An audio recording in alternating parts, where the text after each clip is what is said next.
Desde el mes de octubre empezamos a hablar sobre el libro de Santiago, empezamos a estudiar, a profundizar, a ponerle atención al libro de Santiago. Desde el mes de octubre estamos intentando entender el libro de Santiago a partir de la realidad de cada uno de nosotros. La ventaja de estudiar un libro verso a verso, es que nos da la oportunidad de aplicarlo en los términos en los cuales el libro fue escrito, según para lo que fue escrito. Como lo dijimos el miércoles pasado en la reunión del libro de los Hechos, el miércoles dijimos que lo que los primeros oyentes y lectores del libro entendieron, nosotros no tenemos por qué entender otra cosa. A manera de repaso muy rápido, la semana pasada que estudiamos el libro, este versículo, siempre en el versículo 5 del capítulo 4, el cual nos ha tomado casi, esta es la quinta semana, ya hoy, lógicamente, no continuamos ya con ese versículo, pero tomamos 5 semanas para trabajar un versículo, y ojalá usted tenga eso presente. Le hemos dado importancia al tema del Espíritu Santo por la pregunta que hacía Santiago: ¿qué están haciendo con el Espíritu Santo que les di? ¿Para qué el Espíritu Santo que les di? ¿Qué pretenden hacer con el Espíritu Santo? Esa fue la pregunta que nos hicimos. La semana pasada dijimos que sin el Espíritu Santo no hay amor.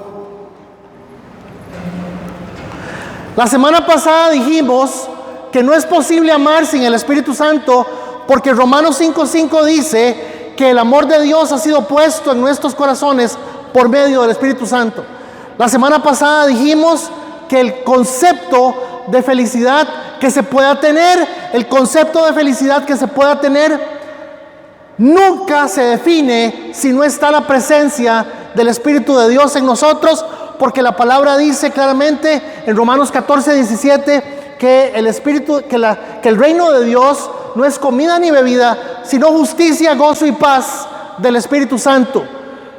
Eso lo vimos la semana pasada. Otra cosa que vimos la semana pasada es que consolación según la Biblia es entender, consolación según la Biblia es aceptar, consolación según la Biblia es saber que todo lo que me pasa en la vida me pasa porque Dios de alguna manera no tiene un propósito para mí. Dios me tomó en cuenta en sus propósitos. Son dos cosas muy diferentes. ¿Sí me comunico? Son dos cosas muy diferentes, y ojalá usted lo entienda como lo enseñamos aquí, porque así lo enseña la Biblia. Dios tiene un propósito para tu vida. No, Dios tiene sus propósitos y te incluye a vos. Son dos cosas muy diferentes. En la primera el importante es usted, y en la segunda el importante es Él, nada más. ¿A qué le gusta más la gente escuchar? De que Dios tiene un plan para mí, un propósito para mí. No, ninguno. Dios tiene sus planes, sus propósitos, y te tomó en cuenta vos. Por eso estás aquí. Y tenerlo muy claro, porque eso es lo que la palabra enseña. Eso es lo que la palabra nos muestra a través de toda la escritura. Eso es lo que nos muestra. ¿Qué más vimos la semana pasada? Vimos que Juan 14:26 dice que Dios nos da capacidad. Vimos también la semana pasada que el Espíritu Santo nos da rumbo, capacidad, nos da criterio. Que el Espíritu Santo nos hace libres a todos. Que el Espíritu Santo nos hace libres por la salvación, salvos. Ese es el resumen de la pregunta que nos hace Santiago: ¿qué han hecho con el Espíritu Santo que les di? Para eso les di el Espíritu Santo.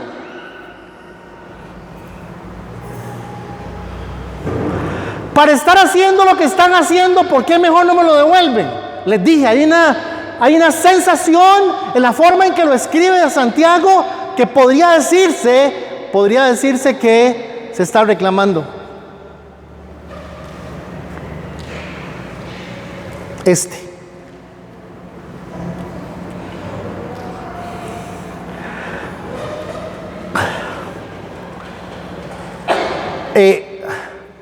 La semana pasada entramos al versículo 7 y el versículo 6, al revés, ay Federico, al 6, y el versículo 6 nos dice algo fundamental, nos dice, pero Él da mayor gracia, pero Él nos da mayor gracia, por eso ¿Dios qué?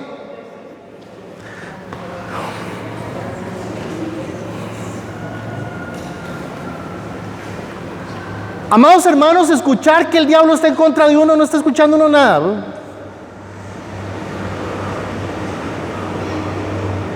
Por escuchar que Dios está en contra de uno está complicado.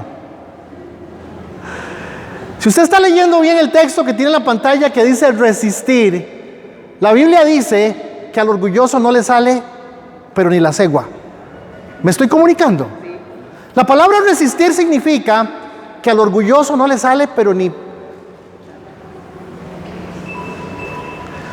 ¿Qué entiende usted por resistir, hermanos? La palabra resistir significa que al orgulloso ni ore, no le sale nada. Nótelo. Dice, pero Él da mayor gracia. Por esto dice, Dios resiste al soberbio. Hermanos, ¿qué están entendiendo por resistir? ¿Es serio eso?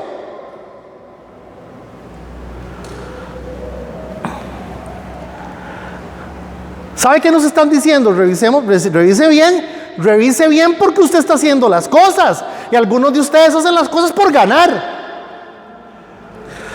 Algunos de nosotros hacemos las cosas para no darnos por menos, porque si me siento que me dieron por menos, me insulta eso. A mí ese texto, el verso 6, que vimos la semana pasada, pero Él da mayor gracia, por eso Dios resiste a los soberbios. Resistir, Dios resiste. Hermanos, ¿qué entiende usted por resistir?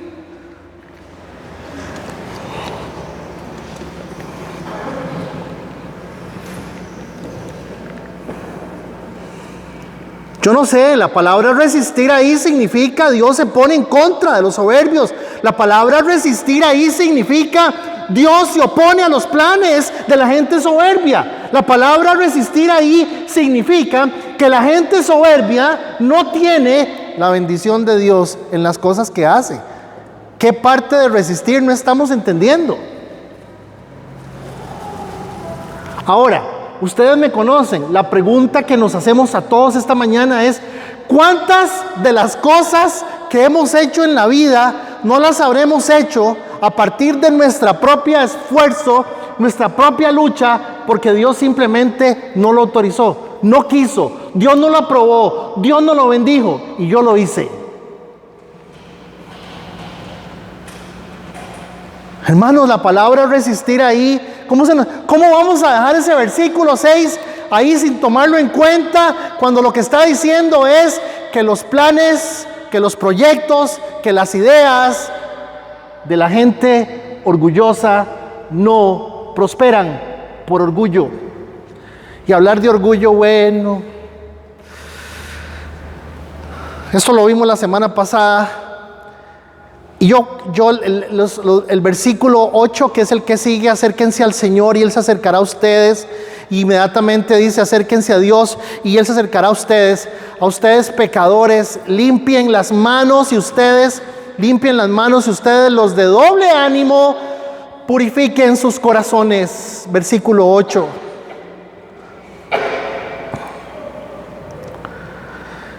El marco del versículo 8, el por qué está hablando en el versículo 8, se viene refiriendo exactamente a lo que todos debemos de hacer.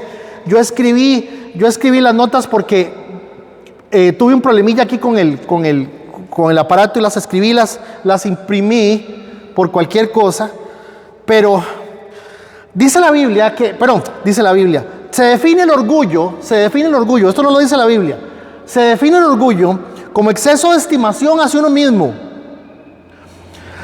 Se define el orgullo como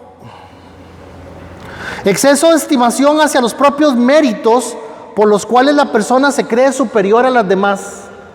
Orgullo.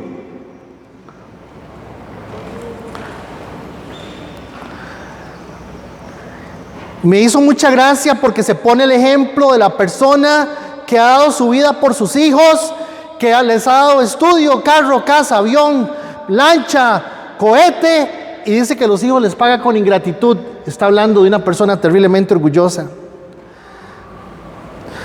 También los diccionarios definen el orgullo. Los diccionarios definen el orgullo como sentimiento de satisfacción. Sentimiento de satisfacción hacia algo propio cercano a uno, a alguien que considera que algo se lo merece. Sentimiento de satisfacción. Hasta ayer el pastor se despidió con un sencillo acto en el que expresó su orgullo de haber estado en la iglesia por mucho tiempo. La verdad es que la verdad, mis hermanos, es que cuando el texto dice orgullo, cuando la palabra de Dios se refiere a orgullo, se refiere a altivez, arrogancia, pundonor, soberbia, vanidad. E inclusive la forma en que interpretamos, inclusive la forma en que se interpreta la dignidad podría ser arrogancia.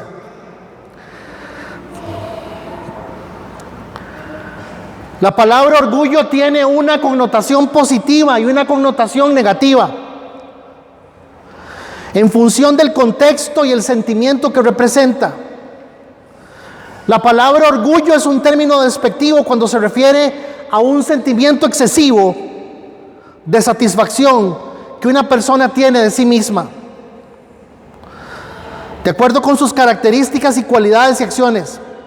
Una persona orgullosa muestra soberbia, altivez, vanidad, arrogancia, e inclusive puede mostrar un desprecio hacia otras personas. Y me gusta esta frase: lo contrario a orgullo es humildad.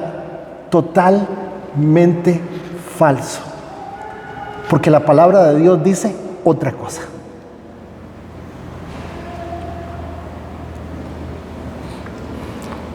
La psicología clasifica al orgullo como un sentimiento, una acción parcial del alma. Una acción parcial del alma. La palabra de Dios lo presenta como un estado absoluto del alma, no parcial, absoluto. Un alma corrupta por el orgullo, enferma, llena de orgullo.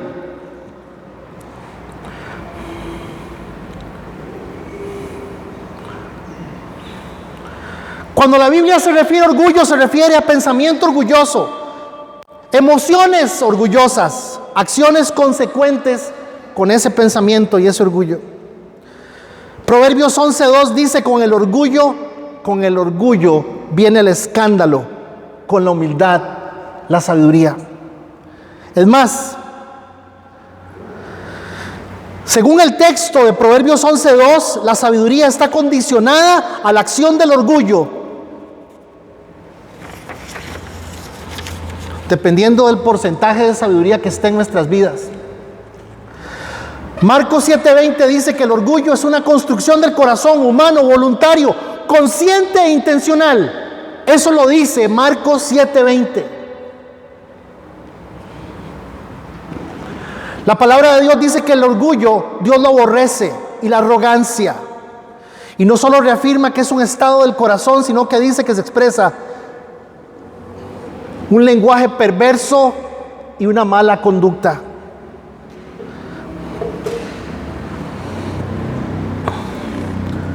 En la calle se dice que lo contrario a orgullo es humildad. La palabra de Dios dice que lo contrario a orgullo es sometimiento a Dios. Ese es lo contrario. ¿Por qué? Porque yo puedo encontrar mi forma de ser orgulloso o de no serlo.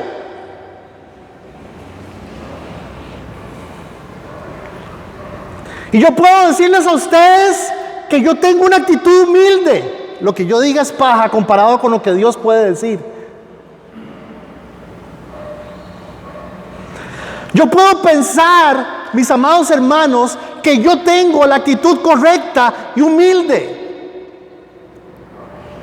Y con la boca llena de orgullo digo, yo me quedé callado. Y es cierto, me quedé callado.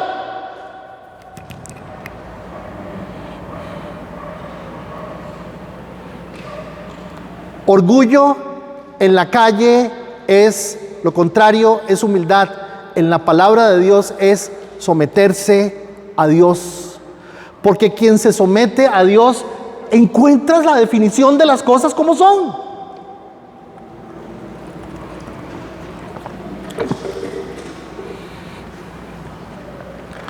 Hay cosas que las decimos supuestamente por humildad, modestia aparte. Ustedes saben que uno ha viajado, ¿verdad?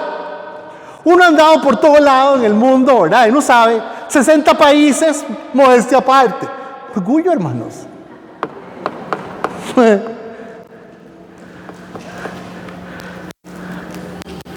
El orgullo no es cómo usted se comporta, sino a quién usted se somete.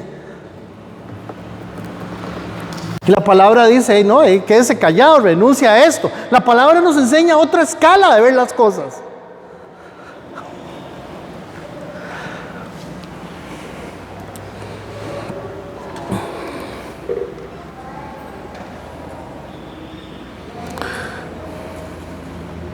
Lo contrario, orgullo, según los convencionalismos sociales, es humildad.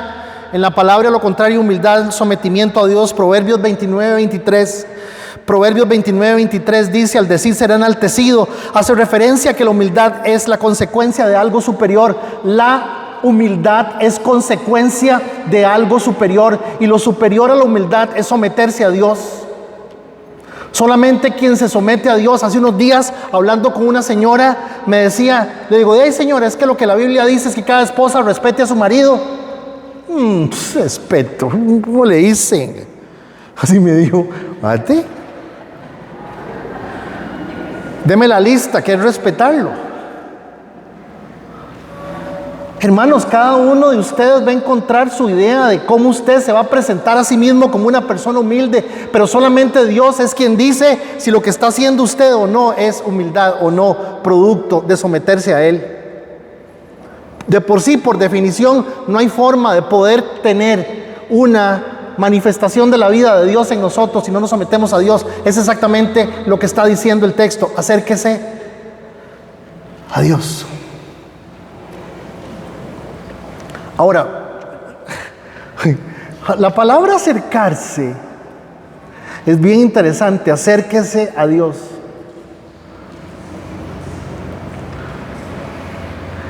¿Y qué dice que va a pasar?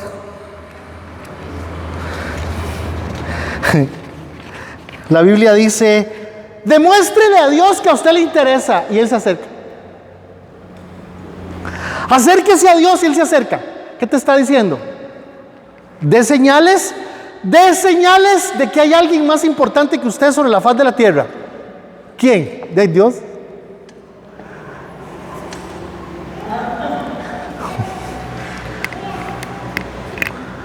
La palabra de Dios es tan radical en esto del orgullo y lo que Dios piensa con respecto al orgullo, que la única ocasión en la Biblia donde se autoriza poder ser o expresar orgullo abierta públicamente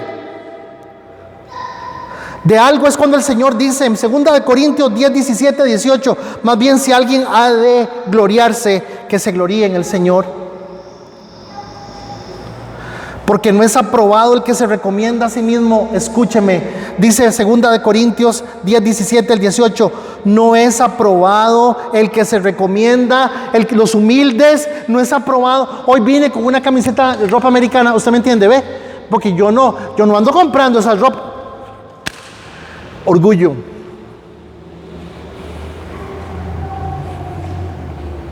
Yo no sé, hermanos. Algunos no tenemos nada y somos unos grandes hartados. Gracias, increíble. Hoy están a punto, bueno.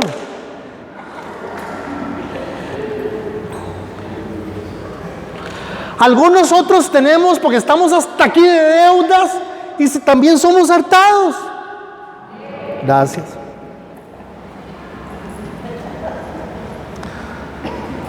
Entonces medimos el orgullo por lo que tenemos o no.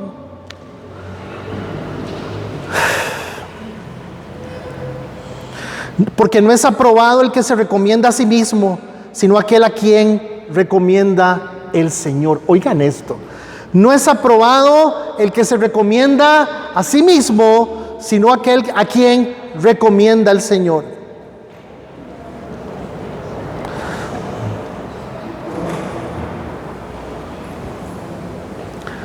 Proverbios 18:12 dice: el fracaso está precedido por la soberbia. ¿Cuál fracaso? ¿Qué es fracaso? ¿A qué se refiere con fracaso? Salmo 10:4 nos enseña que fundamentalmente el orgulloso no busca ni necesita a Dios para nada. Amados hermanos, compañeros, hay tipos de orgullo, pero la palabra nos dice esta mañana: acérquese a Dios y Él se acercará a ustedes. Ustedes, pecadores, haciendo referencia a propios extraños, limpien. Hay 3 órdenes: acercarse, limpiar y purificar. Limpien las manos, y ustedes, los que no amanecen con ganas de ir a la iglesia, los que no les cuesta orar. Ya se leyó Lucas, el pastor le dijo que se leyera Lucas. Lucas, ¿cuál Lucas? Hermanos, dice la palabra: y ustedes, los que no se sabe dónde están, la gente de doble ánimo, no se sabe qué va a hacer, porque depende de lo que pase en el día. ¿Qué va a pasar en el día? Bueno, es que surgió, me llegaron visitas, me salió un viaje. Y ojo la expresión, dice: y ustedes, los de doble ánimo, dicen, purifíquenlo, purifiquen sus corazones.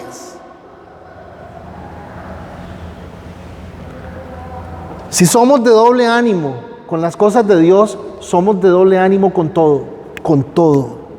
Amén. Gracias.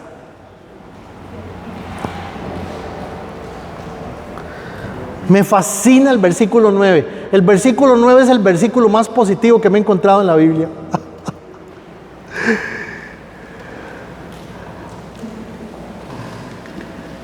Dice que nosotros mismos entremos en la acción de afligirnos y llorar, que nuestra risa se convierta en lloro y nuestro gozo. ¿Saben qué nos están diciendo? Que no todo en la vida es entretenimiento. 2, que no todo en la vida es Facebook. 3, que afligirse, lamentar y llorar es una necesidad para Giselle. Para Federico no.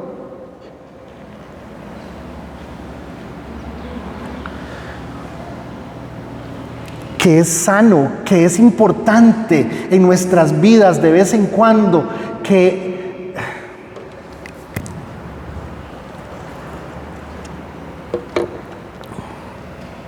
aprendamos a llorar.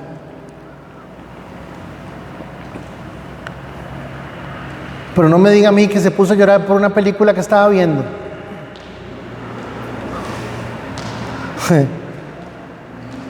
Dice: aflijámonos. Hermanos, ¿qué nos aflige? A ver, ¿qué nos aflige? Nada. ¿Qué nos aflige? Nada. Lamentémonos. A ver, ¿de qué nos vamos a lamentar? Nada.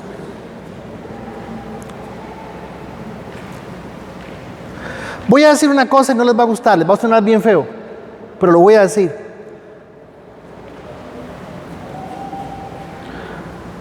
Lo voy a decir porque el más inútil fui yo. Hace un mes murió un hermano de nuestra congregación. Los funerales no se hicieron aquí, se hicieron en otro lugar. Algunos de ustedes no saben que eso pasó.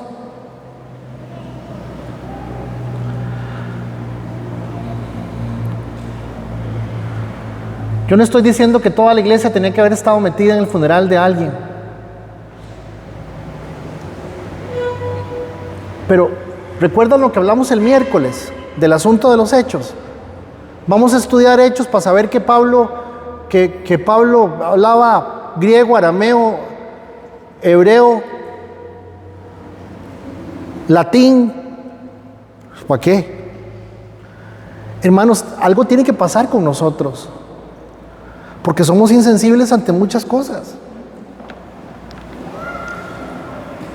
Hace un mes murió un hermano nuestro, de nuestra congregación.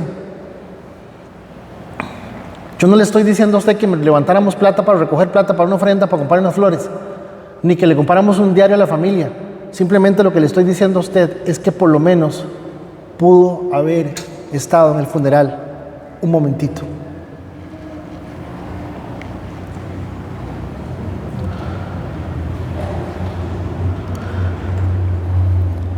Tampoco es que se puede mucho por el asunto de la pandemia, estar haciendo mucho loco y haciendo mucho molote. Yo entiendo esas cosas. Pero usted sabe que yo no estoy hablando del funeral de Luis Alonso, por hablar del funeral de Luis Alonso. Estoy hablando de muchas cosas que tenemos que entender y hasta que no seamos iglesia no las vamos a entender. Yo le recomiendo a usted que cuando le pregunten que para dónde va, conteste: voy a la congregación, a ver si la pego hoy como iglesia, a ver.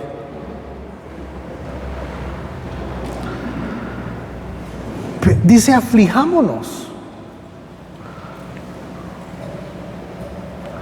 ¿Saben qué es lo maravilloso de esta expresión afligirse? Que es una orden. Que aquí no hace falta contarle la historia del pollito a nadie, que el pollito lo echaron en una licuadora y que el pollito cuando lo estaban moliendo gritaba: mamá, mamá, ay, de verdad, qué feo. Y ya usted va a llorar. No, dice la Biblia: dese la oportunidad de darse cuenta que no todo en la vida es Netflix, que no todo en la vida es Disney, que no todo en la vida es teléfono y estar metido buscando la forma de entretenerte. Eso es lo que nos está diciendo.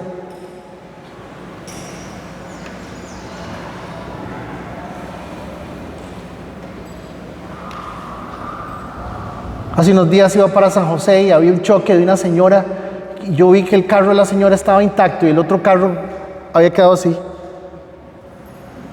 Y por lo que vi, me imagino que la culpa la tenía la señora, porque la señora estaba así. Públicamente, abiertamente, una persona estaba afligida en la calle, expresando sus emociones, expresando lo mal que se sentía. Y termina Santiago en el versículo 4 diciendo la expresión más interesante, profunda.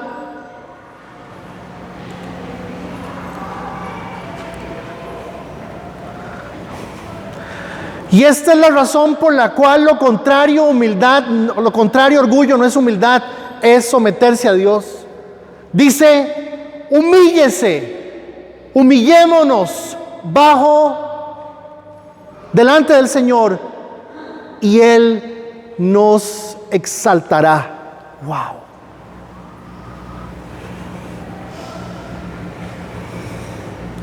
Ustedes saben por qué la Biblia dice que si nos humillamos delante del Señor, Él nos exaltará. Porque nadie que se humille delante de Dios va a necesitar ser exaltado. Solo Dios va a ser exaltado. ¿Me está siguiendo?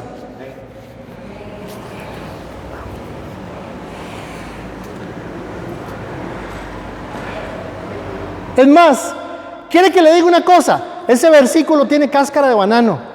Porque si usted se humilla para que lo exalten, estamos mal. Nadie que se humille delante del Señor necesita ser exaltado. Si Él lo hace es porque Él quiere.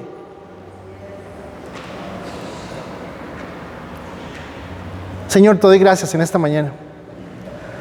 Bendice esta congregación, Señor, que hoy se ha venido para acá.